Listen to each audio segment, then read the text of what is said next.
Going back to some of the college days and being around your classmates, what was their mindset in terms of using that degree as well? What were their plans? I don't know. I always kind of felt like I was a bit on the outside looking in with those people. My mindset was always entrepreneurial, and I thought, well, where's the business in this, or how do I make this happen? The idea of acting, even back then and still to this day, always seemed like one of these professions where you weren't in any sort of control. It was always at the whim of somebody saying, "You're good enough, we pick you." And a lot of times when I was like a little chubby kid, I was I was like the last to be picked for anything. So I never really got. I don't know if I was the last to be picked for anything, but it seems like a good thing to say right now. I, I felt like, with acting, it was always one of these things where it's like you had to wait for somebody to look down this long list of people and say, okay, we're going to pick that guy. And for me, that always seemed a little counterintuitive because I thought, well, why couldn't I just make my own thing and just act in my own stuff if I wanted to? Why do I have to ask permission to be successful? And that was the first time it dawned on me that maybe I could just do something on my own and I didn't really need, somebody else to say, okay, you're okay, you can do this now. So once you got to LA, when did that proactive mindset take over and you stopped being passive, or maybe you were never passive in coming to LA, but when did you start to put things in motion, whether it was filmmaking stuff or your own projects? Yeah, so even making short films, after the New York thing, and I met with some friends, and through the years we'd make these short weekend backyard indies. And there was this time right before we made the feature where it was a summer, it was a hot day, we were all sitting around the living room, and we had this conversation going like, okay, well, summer's coming, let's make another short movie this year. And you could tell that the enthusiasm for making another short film just wasn't there. It was like defeated. We all felt defeated. If we had to make another short film, it would be a pointless use of our time. That's how we felt. And somebody said, wait a second, why couldn't we make a feature? And then the conversation kept going, yeah, why couldn't we make a feature? And then somebody else said, and this is a quote I always use in my talks and when I'm trying to encourage people, but the question was asked that changed the course of our filmmaking lives. And that question was, given the resources that we have right now, what is the movie that we can make this year? And that, of course, ended up being this really stupid zombie movie that once we went to market with it, beyond our expectations, it went viral. We had the first week we had 10,000 people on our website. We crashed the servers, and we were like, this is something. There's something to this, and I think that's. I'm going way beyond your original question, but I think when that happened, when we started getting all of the response to the zombie movie, our phone was ringing. It was all these sales agents and prospective distributors that were saying, hey, give us your movie and we'll get you into the shelves at the local video store. We were super excited. But at that time, I was just starting, and this was back in 2006 when we went to market. I was just starting to make the connection between targeted website traffic and having a product to sell. And we kept waiting for one of these sales agents to come along and give us $1 million check. Because we were like a lot of filmmakers, and going back to your earlier question, we all once again thought we were Quentin Tarantino, and we weren't. And the movie's pretty low caliber and pretty low brow, but it ended up that all of the offers that we got from sales agents and distributors weren't deals, because a deal we felt would have been something that would eventually pay us money, if not up front, then some point.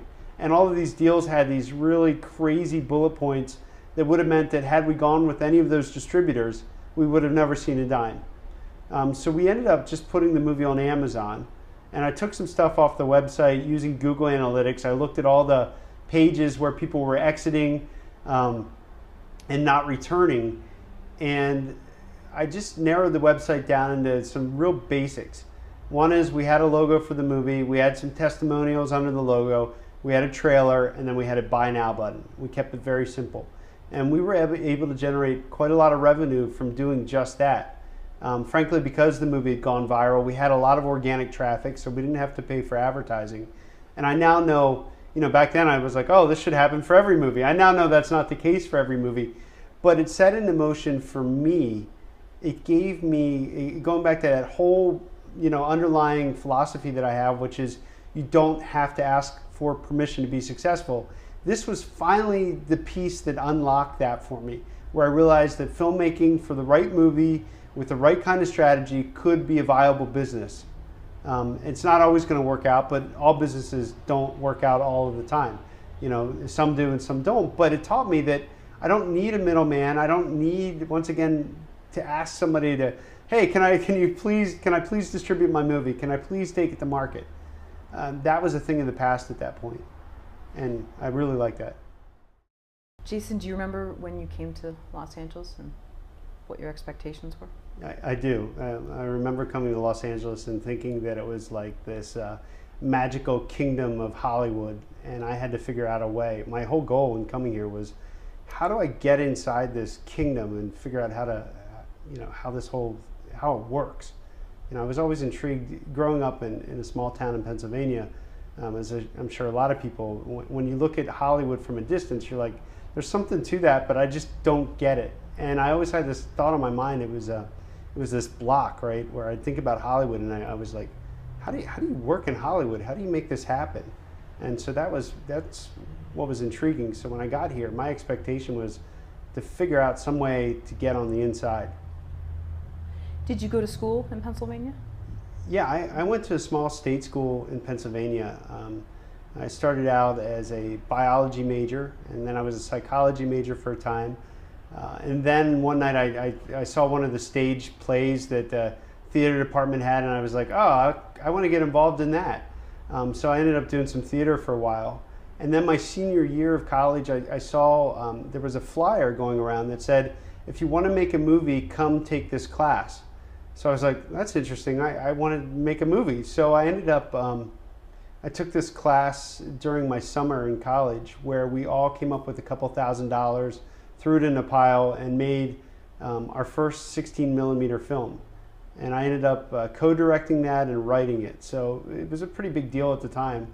And frankly, I thought it was the most brilliant movie ever, but it wasn't. The next Clockwork Orange or something. Yeah, I thought it was the next Clockwork Orange, right? Yeah, it was Stanley Kubrick, and I felt that way. I felt like, because this was a time when Quentin Tarantino and Robert Rodriguez and like all those guys were making a name for themselves, Kevin Smith and all. It was like, oh, I want to do that too. It was really intriguing. So you ended up being a theater major, is that right? Yeah, yeah. Mm-hmm. I graduated with a degree that I haven't really utilized at all since graduating. With a small exception is one thing about the theater led me to filmmaking, and I wanted to direct movies and continue what I'd been doing. And I ended up, I went to New York City after college and worked alongside an independent producer where we made quite a few independent, what would be considered low budget movies. And it was just a great time, and I learned a lot during that. Going back to 2006, what did you do to make the film go viral? Or I realize you didn't orchestrate it, but to prompt it to go viral? I think the movie had like first of all, we started out with this idea that we were just going to make a really crappy, and I can say that now, I don't think at the time we said the word crappy, but we were going to make this really crappy, low budget zombie movie and just sell it to the highest bidder so we could make our next movie. And that was sort of the old paradigm. If you remember, that's how everybody used to think about movie making prior to the VOD revolution. This was still the era of DVDs, but what we didn't realize is 2005, 2006, things were shifting, where we were shifting away from like, hey, we're just going to sell it to the highest bidder, to now video on demand's coming in here, and it's going to start chomping away at some of the DVD potential out there. So in order to make the movie go viral, first of all, we started with a hook that was incredibly memorable. I'm almost like, at this point, I've grown so far past it that I almost don't like talking about it, but it was the hook was, it was zombies that attack a camp for the mentally challenged. And that was our hook. We were going to make this outrageous movie. But I will tell you that through the years, and this was back in 2006, we've gotten responses from special needs communities to where they were like, Jason, we loved how you made the heroes, you know, you never crossed the line. Everybody was empowered to become these zombie fighting action heroes. And in fact, our tagline was, sometimes heroes ride the short bus. So once that got out on the internet, once we posted a teaser trailer on YouTube, it skyrocketed. That trailer ended up on so many different websites, you know, the types of sites that post those things like Gorilla Mask and College Humor and National Lampoons, and you name it, it was out there and people were sharing it. And that was driving traffic back to our primary website for the movie. Except at the time, personally, I didn't know a lot about internet marketing. I was just learning the basics. So we weren't capturing any of the traffic that was coming to our site. We just left it kind of fall off the map. And you know, in retrospect, that was a huge mistake, because we're talking like there were over 100,000 people that came to that site. And I just, you know, I don't have those emails to this day. We didn't do anything to capture it. So all of this was taking place, the movie was going viral, and meanwhile we were still waiting, as most filmmakers do, for this $1 million distribution deal. I mean, imagine that. Like, thinking about it today, it sounds ludicrous, because now you might look at it as a modern movie maker and say, I have 100,000 people coming to my website. Why do I even need a distributor? You know, because you can access the marketplace. You can have a link on your website that takes people where you need to go to make the sale. But we just weren't thinking that way. Were you using MySpace at the time also to promote it, or what were you using in terms of social media? That's awesome that you brought up MySpace. Yeah, as a matter of fact, MySpace was one of the early tools that we were using. And I remember doing like this is where I was getting into internet marketing, and I've always been into computers, so it made sense to me. This idea that you could go out on these websites and find people that were interested in your type of movie and then market directly to them. So MySpace had some tools set up that were really primitive, but you were able to target interest. And I had bought this piece of software that allowed me to find people that were into zombie movies. And I just started emailing a lot of those people and saying, hey, we just did the zombie movie, come check it out. And we found that helped, you know, that helped a little bit. It was very one-on-one, sending emails. But what I didn't realize is that one-on-one engagement, I was building relationships with my audience without even thinking about them. You know, the way we talk, everybody talks about audience engagement today like it's something you can buy in a box. But back then, like, that was real deal grassroots audience engagement, actually getting to know the people in your audience. And then a few of those people would go out and spread word and bring more traffic back to the website.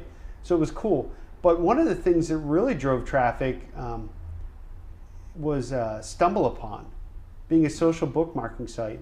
That was really interesting to us. We found that the vast majority of our traffic after time was coming from people stumbling and then sharing it with their communities, then sharing it with their communities, and so on and so forth. And then, interestingly, the only ad dollars we spent, and it was probably only a few $100s, you know, if you were to add it all up through the years, was to grease the wheels at StumbleUpon. Because I found that for 5 cents, you could go on there and find somebody that was, you know, loosely targeted, somebody into horror movies, and I could pay to have them see our website for the movie. And that was cool, because we were getting what they call in internet marketing a conversion rate, the amount of people that actually come to your site and buy what it is you want them to buy. I don't remember the figures, but StumbleUpon was delivering for that particular movie a really good conversion rate, which meant people were stumbling and they were like, oh, I got to buy it now. That was cool. Just for the record, I've since tried StumbleUpon for about every other movie I've worked on, and it's never caught on quite the same way.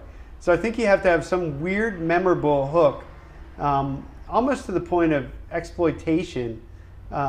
Speaking about that in like a very general way, in other words, it has to be so remarkable that people can walk away from a party and be like, yeah, I met the guy that's making that weird zombie movie, and like they remember it. But if you're like the guy that's making the you know, the movie about purple pine cones, like maybe that's not as exciting to people. Right, interesting. You know? And you built the website yourself? I had a good buddy from college named Tom Socash that still builds websites, and he built our original website. Originally it was like this really awesome Flash website that when you went there, you had people screaming and then blood flew up on the screen and there was some music. And he even built this like Flash player. This is before we put the movie on YouTube.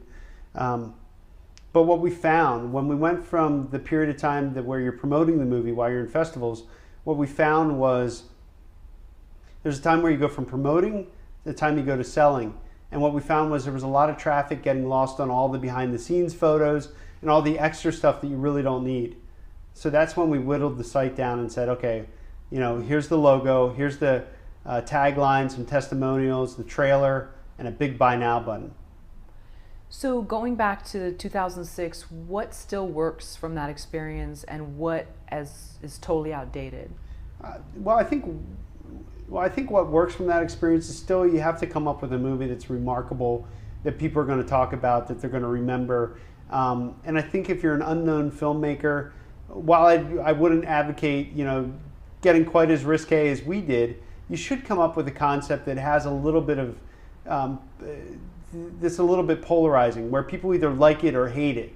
Because I think if you hit that middle ground, and a lot of filmmakers try to play safe in that middle ground, especially first-time filmmakers, because they don't want to offend people like their mom. By the way, my mom loved our movie. Oh, good. Only because we never crossed that line. I feel like I have to keep bringing that up because for those reasons. Like back then I was like, oh, it's so controversial and awesome. And now I've been in the profession for so long that I'm like, wait, that's my first movie. Like, do we have to keep talking about it, you know? Well, is that the litmus test then? Do you kind of push it so maybe you can't show it to your mom and dad? You know, because there's people that'll say that, right? And I think I agree with it to a point, but it still has to be a good movie. You know, it's one thing to have a concept where people are like, I gotta see that. And that's what most movies try to do anyway, with their trailers and their advertising campaigns and all of that. But once they get to see it, it still has to hold up. It has to be, you know, really good or engaging on some front, or it either has to be so bad it's good. You know, not that I know the filmmakers that made The Room, but I've seen that. I've seen The Room, yeah. And I'm like, I've watched it, and I'm like, I don't know what this is about, but it's awesome because it's not so good. And to that filmmaker's credit, in which I got to meet him eventually, to his credit, my gosh, he turned that around. He's like, it's a black comedy, best movie of the year, and I'm like, best movie of the year. These are memorable pieces, but I don't know if it can be orchestrated. I think you can come up with like a controversial hook, but can you make a movie within the hook that still holds people's interest? You know, and I think that's a challenge for all filmmakers. Jason, in terms of being polarizing or beyond that, what else did you learn from that experience that maybe wouldn't work today? I realize you can't orchestrate something to go viral, and yeah, it's a matter of timing. Right. So yeah, what would work today that worked back then, and what wouldn't work? I think all of the factors that made that movie successful would work today, because we were on the cusp of when you could market on the internet and actually sell movies on the internet. So the technology was there. It was still a little bit primitive, but it was there. The thing I would have done differently, you can't orchestrate a movie and make it go viral. But if you're fortunate enough to have some people that are out there talking about your movie, the things I would do today is I would go out there and become part of the conversation and really get to know people that are talking about it. Like on a forum, on a blog, on all these different places where if there's mention in the movie, I think I would be there saying hi, you know, even if it's Jimmy and Sue's blog you've never heard of. I'd still want to give that some credence. And I understand if you go really, really viral, that may not be quite as easy because you're on a gazillion websites. But the biggest lesson I learned in all of that was email capture, capturing email and building a relationship with your audience, not just for the movie you're working on today, but all movies going forward. And the reason I say email, and I'm not mentioning some of the social media out there, although there's some importance to it, is because once you have the email address, it's something that you control. You mentioned early on that I did a lot of marketing on MySpace, and that's true. And I still every once in a while go back to my profile and look at it, and it's almost like a part of me that's stuck forever in time. You know what I mean? There's nothing happening on my profile, except I think they redid the site recently. It looks really good. Looks great, yeah. I haven't been, haven't really engaged anybody on there. But anyway, social media aside, we know that sometimes it goes out of vogue. Email addresses, even though some things are changing about email inboxes and engagement, it's still, to this day, one of the easiest and most personal ways that you can build a relationship with somebody.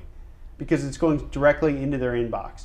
And even if they ignore you, they probably won't ignore all of your emails, and they're at least seeing that you're trying to engage with them, as opposed to like posting a tweet or an update on Facebook where only a small percentage of people are actually going to see what it is you posted. So what do you say to those people who kind of live on Twitter? And Twitter is a great place to meet people from all over the world and have fun conversations, and Google Plus and all that.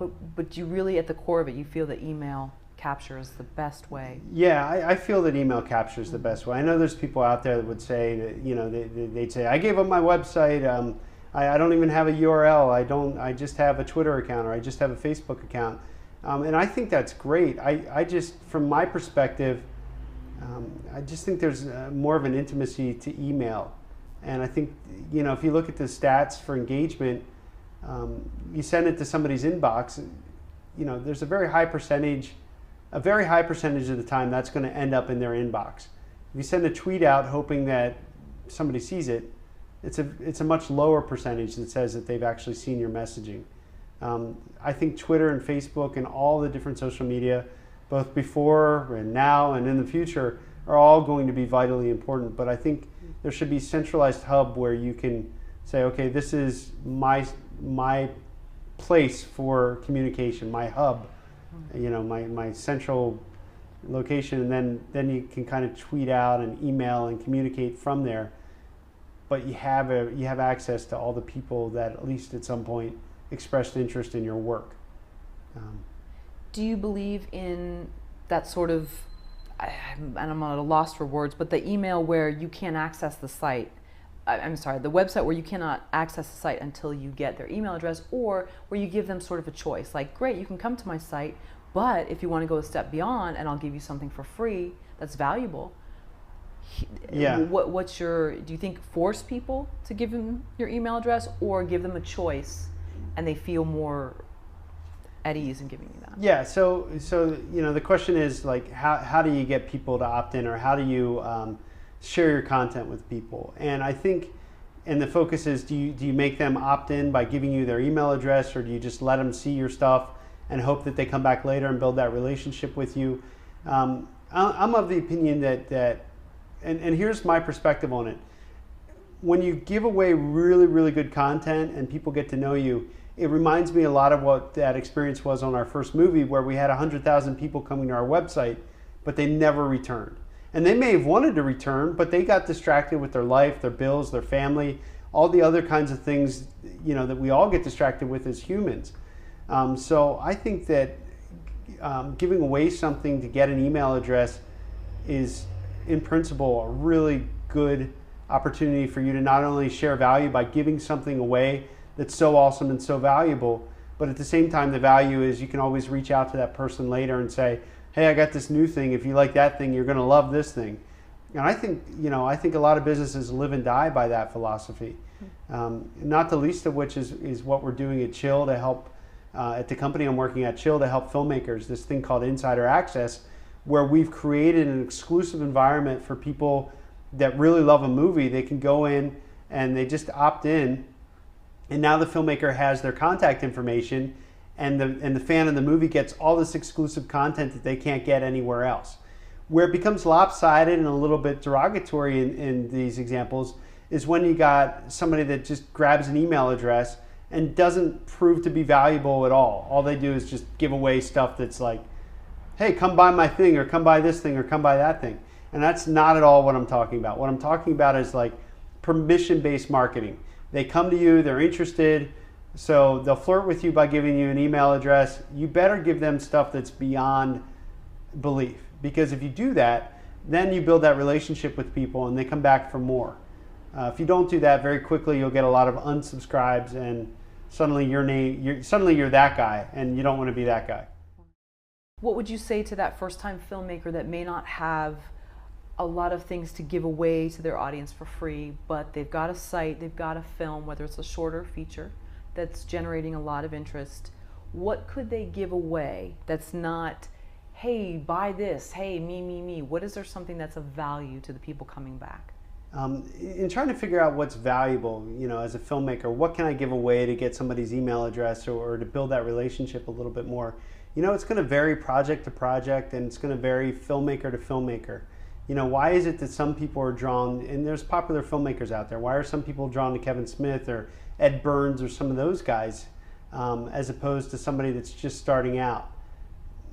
Yeah, it's a good question, because there's some filmmakers that are doing a subject matter movie. Like, I'm doing a movie on cigars, and if you sign up for my email, I'm going to give you a downloadable, poster of the movie, right? And some people that are really into cigars, they'll say, that's really valuable, I want it. But me personally, since I don't smoke cigars, I probably wouldn't find that as valuable.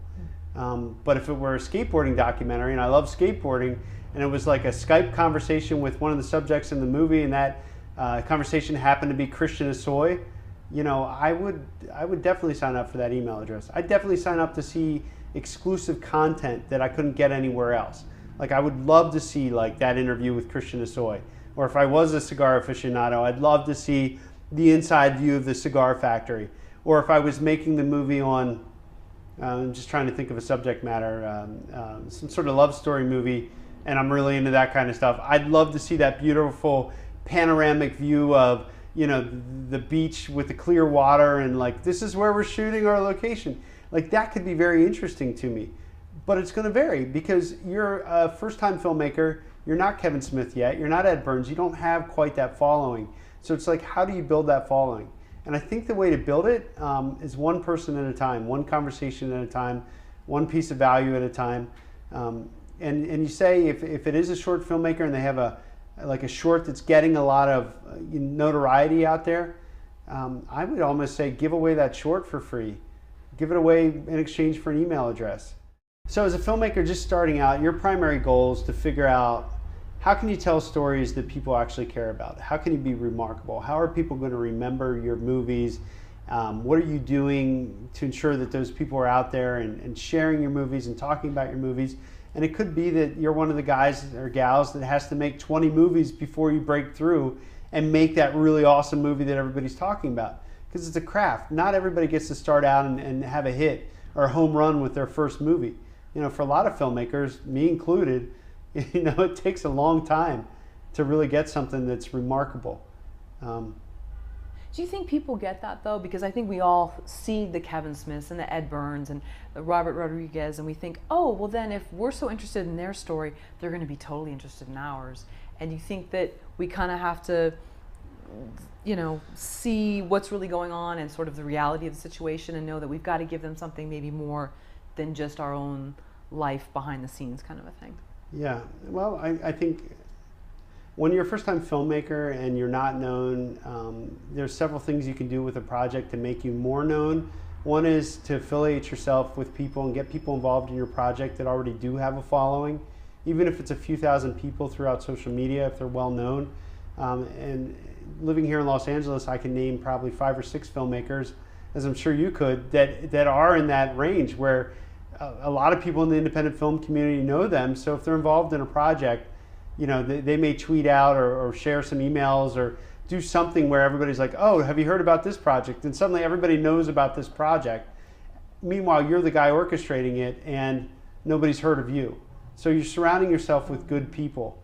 And I think that's one of the strategies you can use. The other one is to focus on subject matter that people care about. There's all sorts of controversial subjects. There's all sorts of affinity groups. One of my favorites is skateboarding. Another one is zombie movies and karate and like all of that kind of stuff. If you were to come to me and say, I get this cool skateboarding zombie karate movie, at first I'd pause and think that sounds ridiculous. But then I'd be like, oh, I have to see that. I have to see what that's about. And at least you got my attention. I'm not saying that you're going to hold my attention. The execution has to be really good. But at least you got something going there with your subject matter. Jason, what are you asked most often about in terms of film distribution, and what's your answer?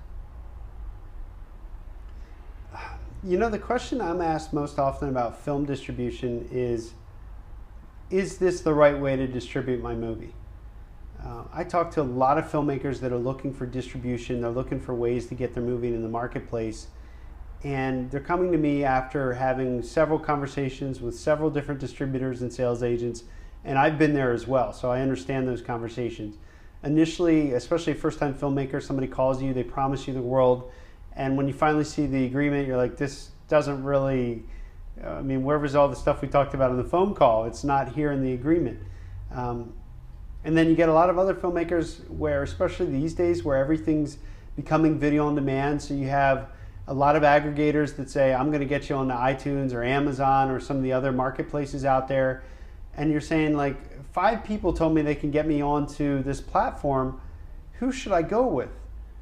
And the reason you're asking that question is because, and I'm going to say something that I think a lot of film distributors, you know, kind of understand at a gut level, but might be afraid to say out loud, so I'll say it. Film distribution has become a commodity. It has become this thing that a lot of people can do. It's become this thing that if you want to get on some of those popular platforms, you can do it. And you don't have to sign away all of your rights. If you just do some research, you'll figure out that there's several companies out there that, for example, if you wanted to get on iTunes, they'll take you right on iTunes. They won't take anything off the back end. You just pay a fee up front. And what that fee is covering, for the most part, is the encoding process, the very rigorous encoding and delivery process that's necessary to get your movie from point A to point B. In 2013, it's not 2006 anymore, you know, but what do you think the biggest problem filmmakers face today is? What is that?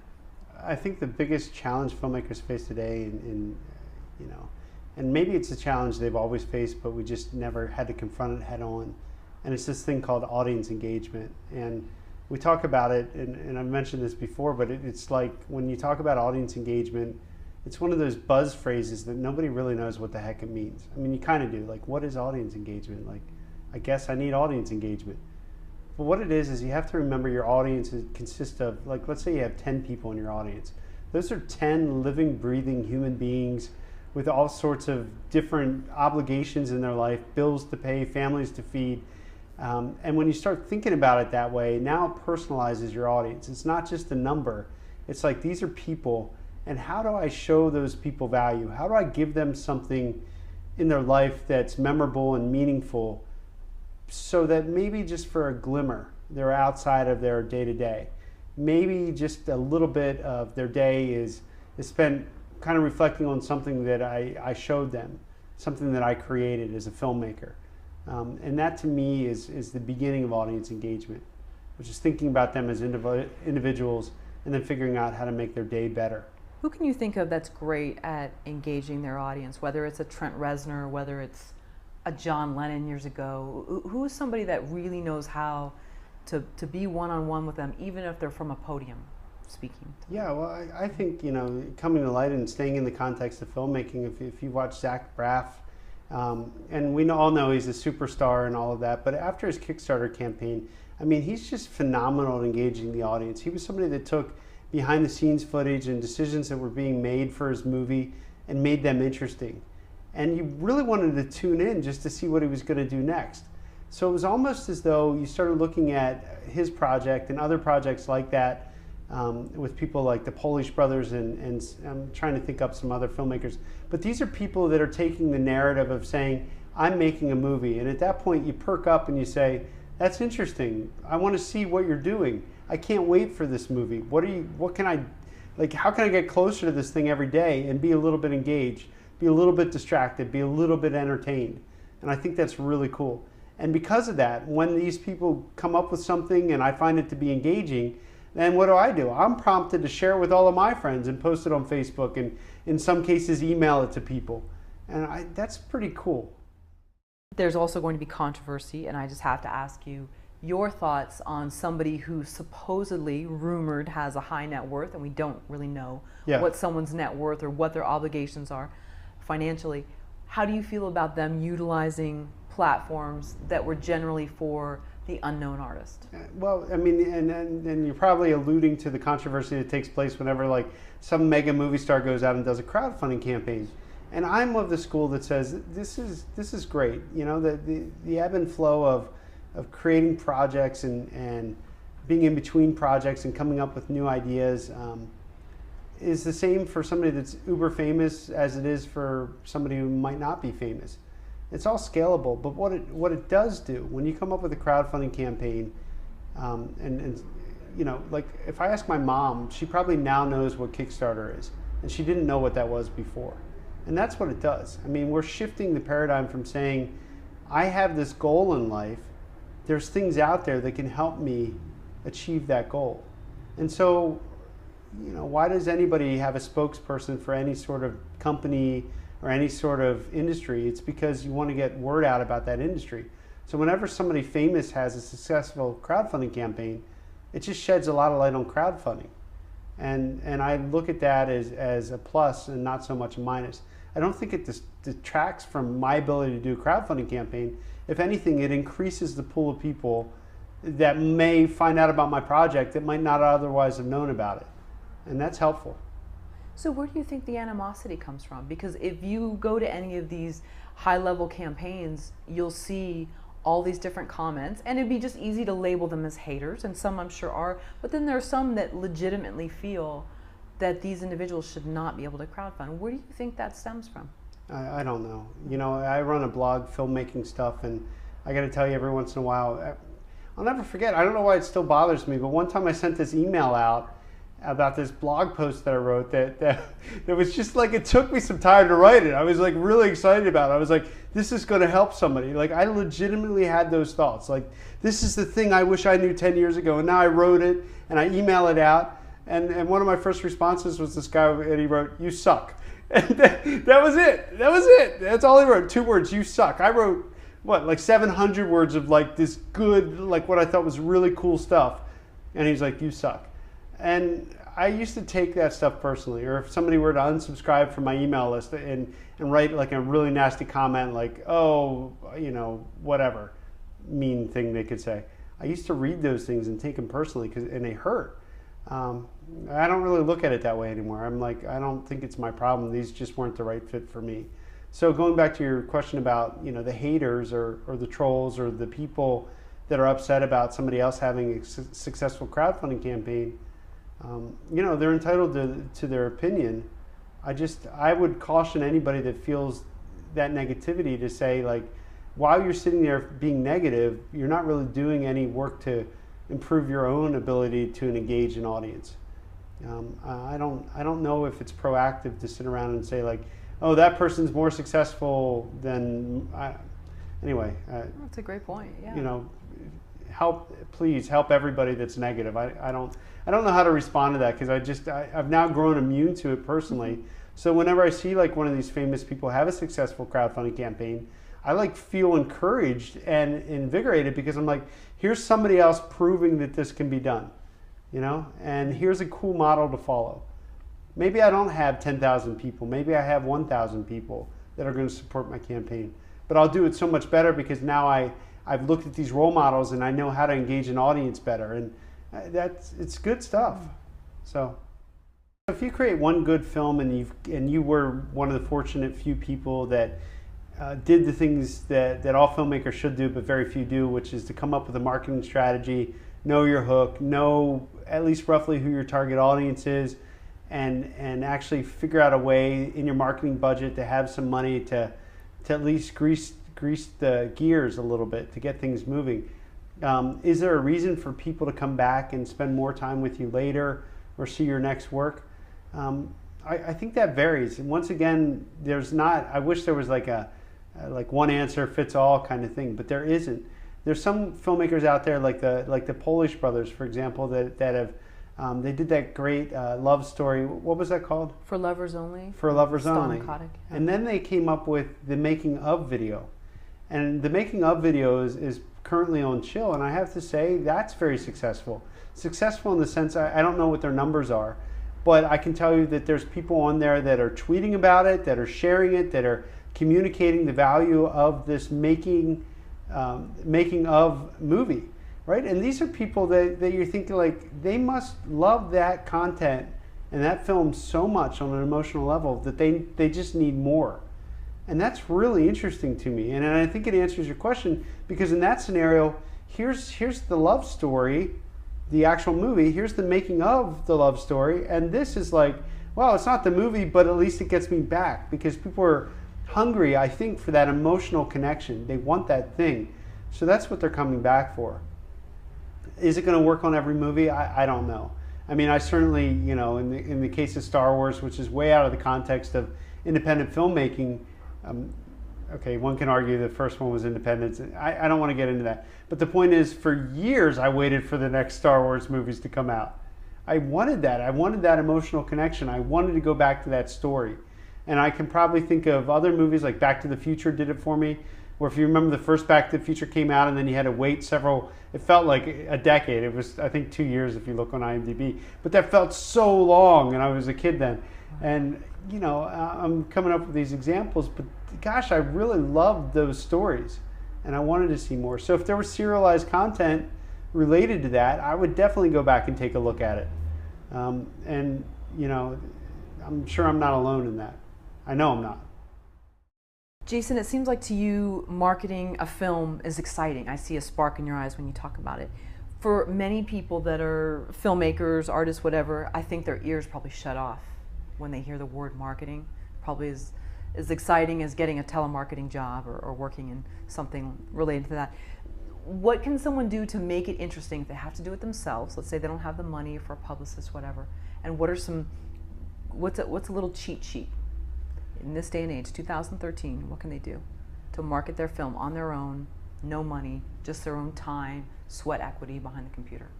I mean, I would say, you know, if you're at the stage where you're making a movie and you don't have any money for marketing, see, this is a little bit tough for me to answer, because I would say at that point it's time to do a crowdfunding campaign. The reason I bring up a crowdfunding campaign is because it's gonna teach you to be a marketer.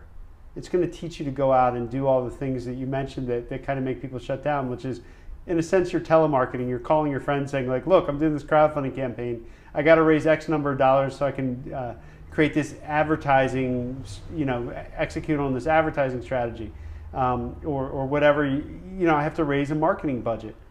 Even if it's a few $1,000s, I need something to kind of grease the gears, you know. So I would say if you don't have any money, that maybe it's time to think about a crowdfunding campaign.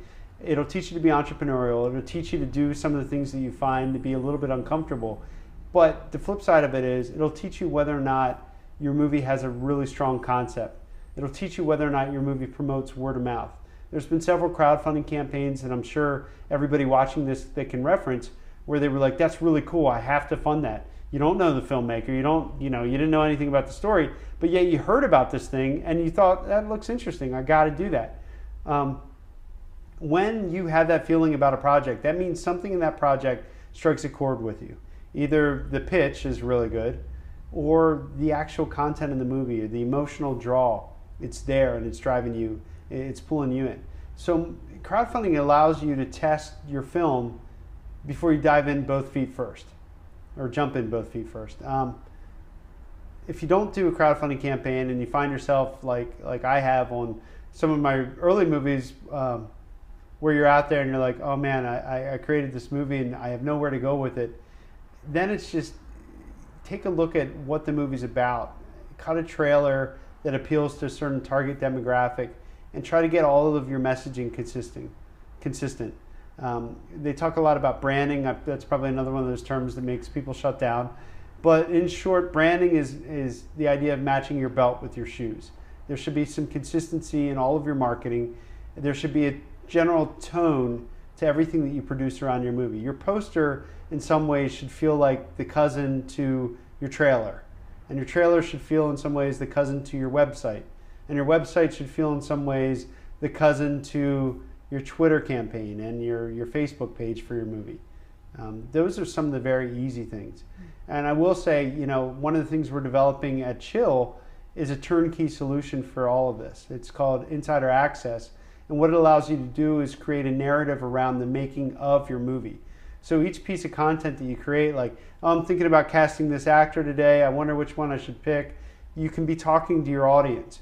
You can be growing that audience within Insider Access, collecting email addresses, having shares set up that if somebody comes in there and they like the content, they share it out, somebody else sees it, they come back, they now opt in, they become part of your fan base, and you continually engage them from start to finish. I know that was a long-winded answer, so just to kind of recap, do a crowdfunding campaign, and at the same time, if you're looking for a tool set, reach out to me over at Chill, and ask me about insider access. How do they contact you? They can contact me, jason@chill.com. Oh, great. Okay. Yeah. Wonderful. 5 do's and don'ts for marketing your film. 5 do's and don'ts. Do collect email addresses. Do have brand consistency. Do create a trailer. Do talk to everybody about your movie and make sure that they remember it. And do love the word marketing. Start to love it because it's essential. Don't be rude. I'm trying to think of some don'ts, but don't be overly salesy. I can't come up with any more don'ts. Just do the do's and and keep adding that. Remember, marketing is a conversation. Marketing is about saying something interesting that people remember that they want to tell their friends about. It's a story. It's a narrative. So do continue the narrative. Jason, you talk about filmmakers that need to, what you say, quote, source and exponentially grow their audience. So what do you mean by that? And can you give us examples? It sounds very complicated. Yeah, I guess it does sound, I guess when you say like source and exponentially grow an audience, it sounds ridiculous, which now means that every blog post where I've written that or every email where I talk, and I do talk about that a lot, and I use those words. Really all I'm talking about, the word sourcing really means finding your target audience, finding that kernel of people. With every project I've been involved with, there's always like a dozen or so early adopters, and in some projects there's more. But these are people that are like super excited about whatever it is you're working on, your movie. So I always bring up Kickstarter, and I think that's great because it actually helps you find out who those early adopters are, and they can become part of your marketing team to help you exponentially grow the audience, which means if I have 10 people that are early adopters and they're super excited and they go out and get 10 other people to come in and those people become equally excited and they get 10 of their friends, and now you got all these people, you got 10 people bringing 10 more people in. Math, I usually need a calculator to figure out what that means, but we're talking like 10 times 10 times 10, and it just grows and grows and grows, and that works, but it's not an easy process. So sourcing and finding those people that love you and love your work is challenging. And when you do find them, getting them to go out and promote what it is you're doing, it becomes a little bit easier, but it's not guaranteed. It's like you might have some people that are really early adopters and they love your stuff, but then they get distracted. They get caught up in their own personal life, their bills, their family. And you're like, oh, where'd Jim Smith, super excited about my movie, go? I can't reach him. Three weeks later, you get an email back. Hey, sorry, Jason, I've been real busy with such and such, and and now what are you doing? You got to go and find more and more people to replace and keep the conversation going. Knowing that you're a big analytics guy, what do you see gets the most hits at filmmaking stuff? Well, on my website, filmmaking stuff. It's such a loaded question because when you ask, what gets the most hits on filmmaking stuff in terms of analytics, I have to come up with catchy titles to my blog post, or people don't read them, being completely frank, or they read them but they don't tweet about them or they don't share them. And then I always feel like, well, does that mean they're not engaged? But then some days I'll write those really cool blog posts that are cool and have a boring name, but then I'll get all sorts of opt-ins to my email list, but nobody's sharing it on the social media, which goes back to my earlier thoughts about email and why I love email so much. I don't even know how to answer your question. Okay. Let me be completely frank. Sure. I think if I do a really catchy, subject line, that's good because then people probably read the article. If I do a subject line that's goofy and boring with a really great article, I think less people read that article, if that makes sense. So it sounds like it goes back to what you talked about for filmmaking, something that's slightly polarizing. Yeah, I think so. I think you have to take a point of view. Anytime that I've written articles on my site because I didn't want to offend certain segments of the filmmaking population, then it just comes out being a mundane, boring article.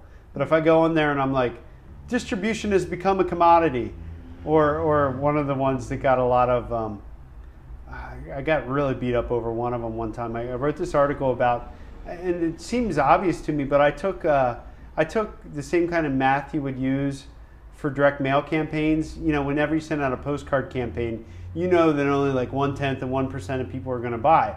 So I was like, well, what if I apply that to my filmmaker website? And I say a very small percentage of people buy.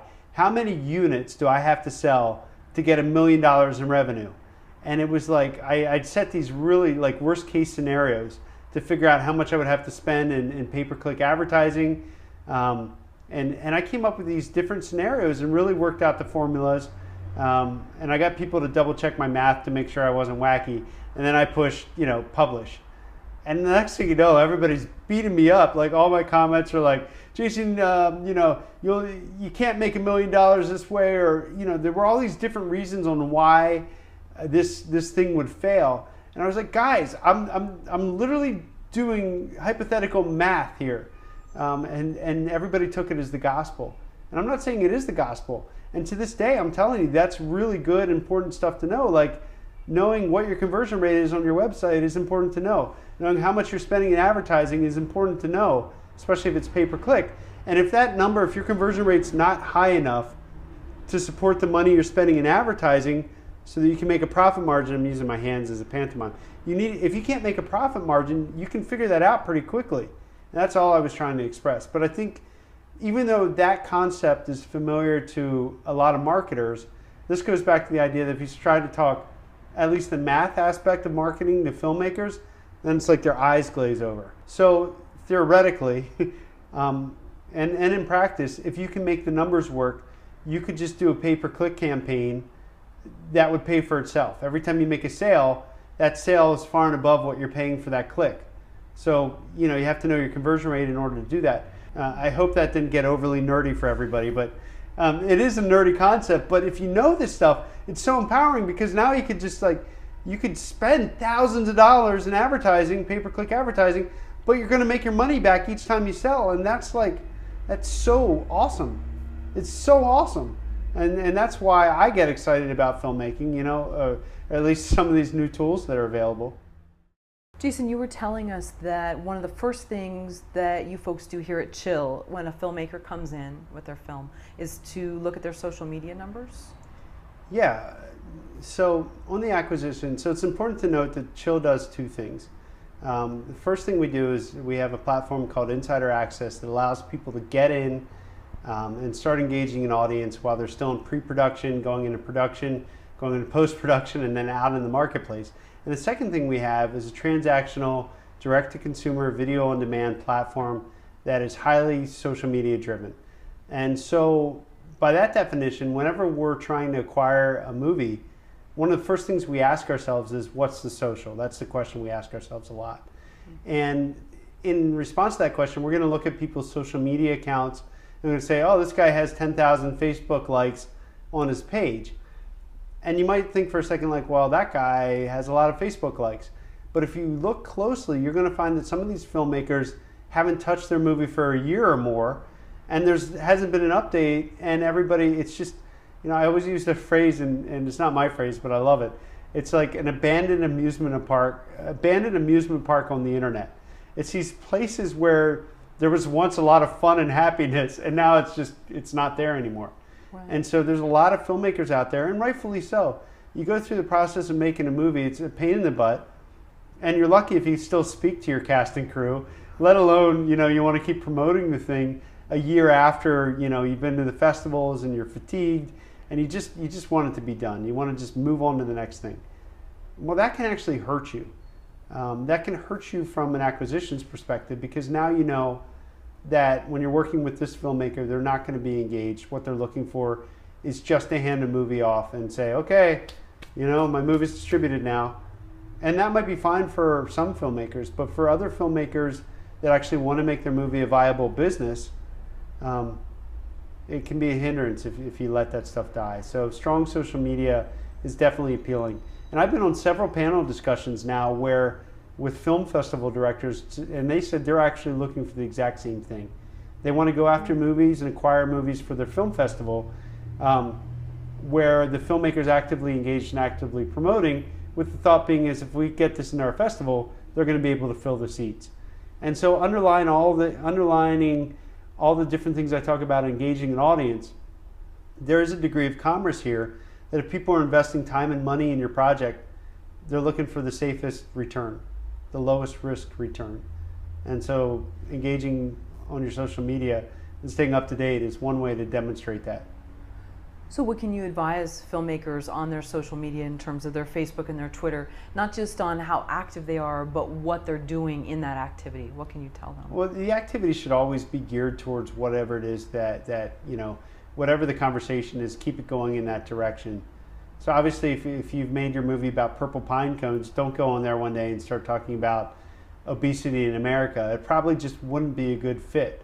So stay on topic, but also kind of make it interesting and reveal yourself as a real person behind the guise of, I'm the guy making the movie, which frankly is another art in and of itself, and some people are better at than other people. But genuine conversation. Again, marketing is a conversation. So figure out how to keep that conversation going. And what are some tips on keeping yourself human, but maybe not, you know, it's not a video diary? Right. We're not talking personal video diaries, but keeping yourself human. I think it's okay to get on there and, you know, some behind the scenes footage is nice every once in a while, especially if you're still in production. I'd love to see, you know, the heated discussion that you have with your director of photography over why somebody thinks it should go this way and somebody thinks it should look a different way. I'm not saying that those are always heated discussions, but that kind of stuff is interesting because now you feel more a part of the production before the movie's even made. And I think that's a good way to engage without showing too much. What is this social window thing that we've been hearing about? The social window is a period of time, and if I were to just put in a timeline, or let me speak from a filmmaker perspective, it's the time when your movie's out in the festivals or just after festivals, right when the time when people are starting to hear about your movie, where you're getting these emails. And the emails are like, when is this movie going to be available? I can't wait to see it.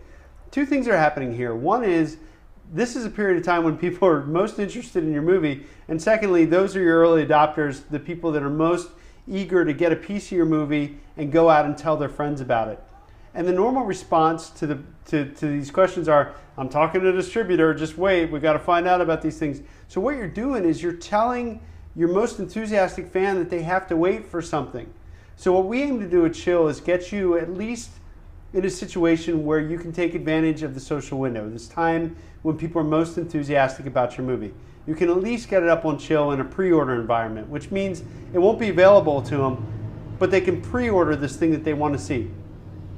So why is that important? These people that are your early adopters in the social window want more than just the movie. So when they come to Chill and they check out your movie, what they're going to find is they can get something that's far and above just the movie. So in the case of like a movie, let's say we have a movie that has a deal with like a famous rock band. You know, you might have a bundle on there, a merchandise bundle.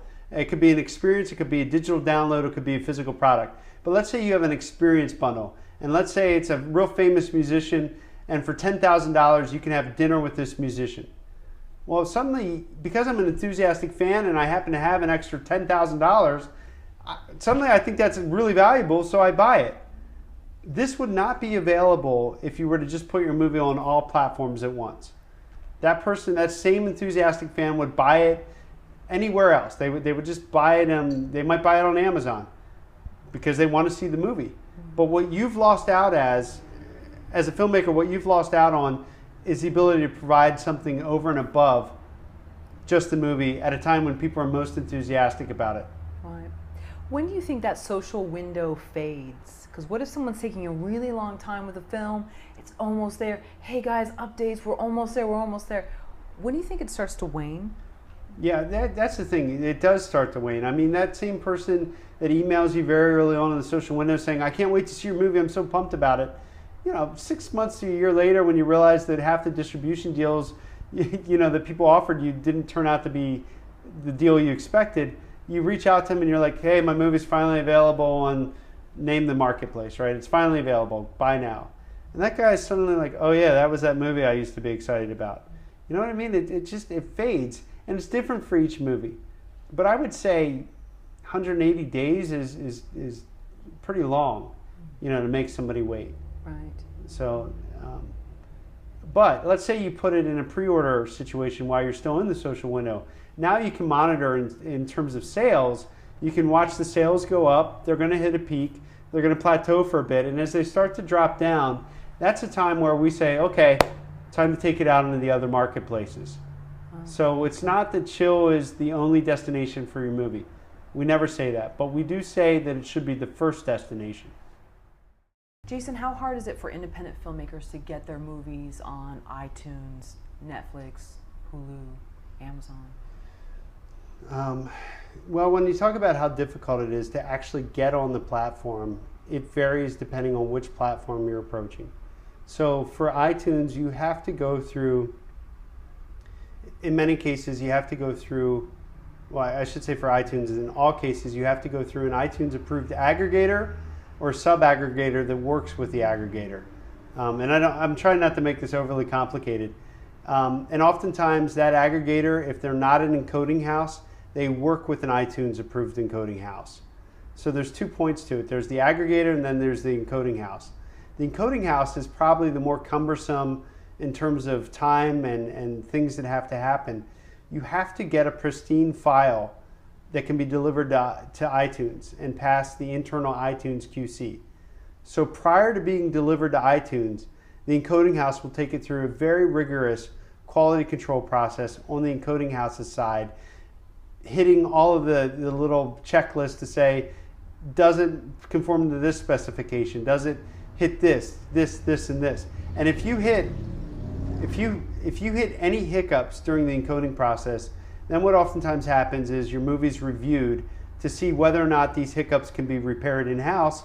And if they can be repaired in-house, then it goes into a queue for repair and it gets repaired in-house, eventually gets delivered to iTunes. And then when it's delivered to iTunes, iTunes then conducts its own QC process to make sure that it matches specifications.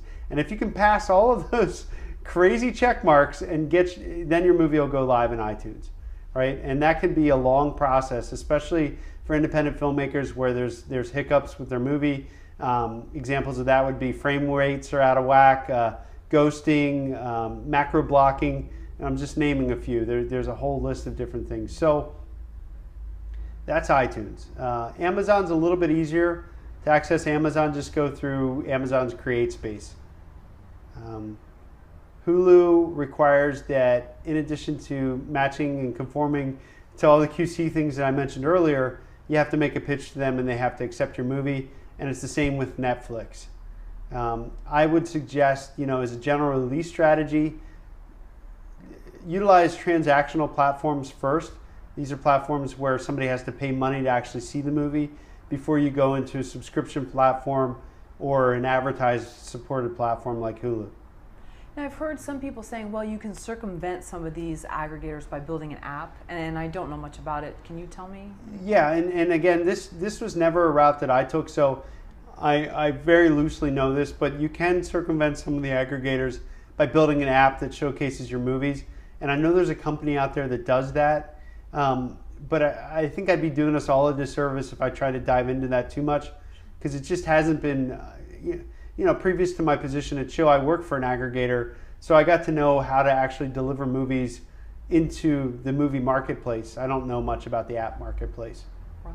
And back in the old days when Blockbuster would go straight to the shelves at Blockbuster, do you remember some of the stories that you would hear from? I know that was a while back, but in terms of, has it gotten much harder or easier with the whole VOD platform versus in-store with Amazon? Yeah, well, I think getting a movie into any stores and on a physical shelf space now, I think a lot of those relationships have deteriorated. In terms of DVD sales, you still have Redbox, and that's something that a lot of filmmakers pursue.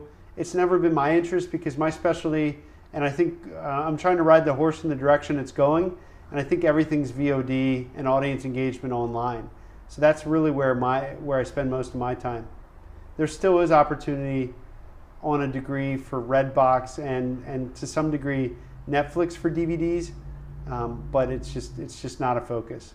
Do you think eventually that filmmakers should not make DVDs as one of their Kickstarter or Indiegogo perks? I think filmmakers should always make DVDs up until the point that DVDs are obsolete. Because there are some movies out there where, you know, maybe it appeals to an older demographic and they still use DVDs. The way that we would recommend doing it at Chill is you still make the DVDs, but sell them as an exclusive merchandise bundle. So it's now an autographed DVD. And instead of charging $10, now you charge $40 because it's an autographed exclusive DVD and there's only 40 of them in the entire world. That does a lot of things. It helps you improve your profit margins, helps you save time going to the post office, and it helps you find out whether or not people that are into your movie are also into DVDs. And that helps you as you strategize later.